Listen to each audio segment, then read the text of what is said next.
নমস্কার বন্ধুরা, আজকে আমরা গৌতম বুদ্ধের এমন কিছু অনুপ্রেরণামূলক গল্প আপনাদের সামনে তুলে ধরব, যেটা আপনারা অবশ্যই ভিডিওটি দেখলে আপনারা বুঝতে পারবেন। কারণ আপনাদের জীবনে এই সমস্যা রয়েছে, আপনি এখান থেকে বেরোতে চাইছেন কিন্তু পারছেন না, বা আপনার জীবনে শান্তির একটা অভাব প্রতিনিয়ত দেখছেন।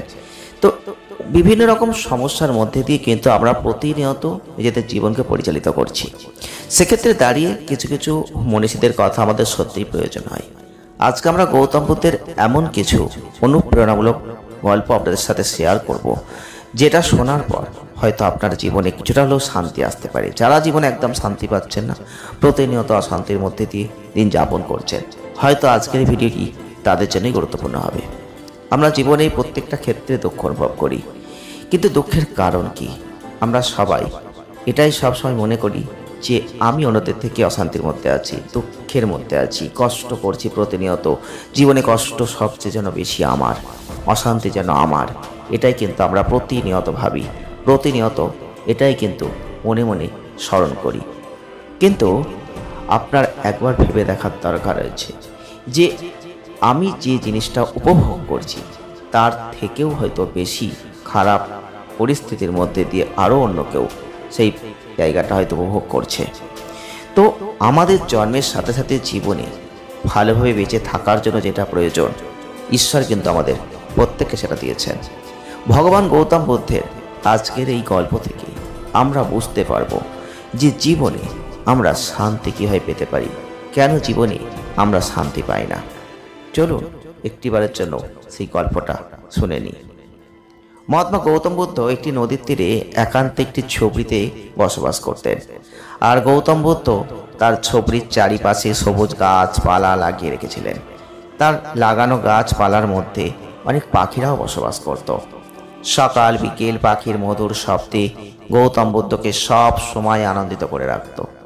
এমন মনে করত যে এই গাছপালা, পশু পাখি, নদী সবই যেমন গৌতম বুদ্ধের পরিবার। আর গৌতম বুদ্ধ নিজের এই পরিবারের সাথে খুব আনন্দে কিন্তু থাকতেন। একদিন ভোরবেলা গৌতম বুদ্ধ দেখলেন তার দরজার পাশে এক জমিদার দাঁড়িয়ে আছেন। জমিদারকে অনেক চিন্তিত মনে হচ্ছিল। গৌতম বুদ্ধ জমিদারকে তার কাছে আসার কারণ এবং জমিদার কেন এত চিন্তিত সেটা জানতে চাইলেন। জমিদার তখন গৌতম বুদ্ধকে বললেন, বাবা, আমার টাকা পয়সা সম্পত্তি কোনো অভাব নেই। আমার একটা সুখী পরিবার আছে। আমার পরিবারের কোনো রোগও নেই। তবু আমি রাতের বেলা শান্তিতে ঘুমাতে পারি না। মনে সব সময় কোনো না কোনো অশান্তি কিন্তু বাস করে। এমন কেন হয়? জমিদার গৌতম বুদ্ধের কাছে জানতে চাইলেন। গৌতম বুদ্ধ জমিদারের কথা খুব মনোযোগ দিয়ে শুনলেন।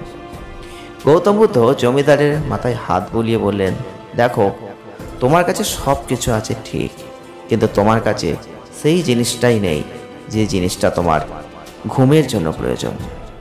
তখন জমিদার গৌতম বুদ্ধকে জিজ্ঞাসা করলেন, সেটা কি জিনিস বাবা? গৌতম বুদ্ধ বললেন, তুমি চতুর্দিকে চিন্তার মধ্যে ঘিরে আছো। ধন সম্পত্তির চিন্তা, ব্যবসা করার চিন্তা, পরিবারের চিন্তা। শান্তি এবং চিন্তার মধ্যে সব সময় একটা শত্রুতা থাকে।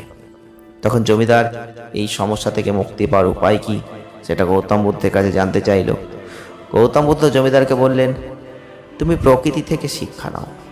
প্রকৃতি তার গাছপালা, ফল মূল, জল, বাতাস, আলো, আকাশ, অনেক মূল্যবান সম্পদ চতুর্দিকে তার দুহাত ছড়িয়ে রেখেছে।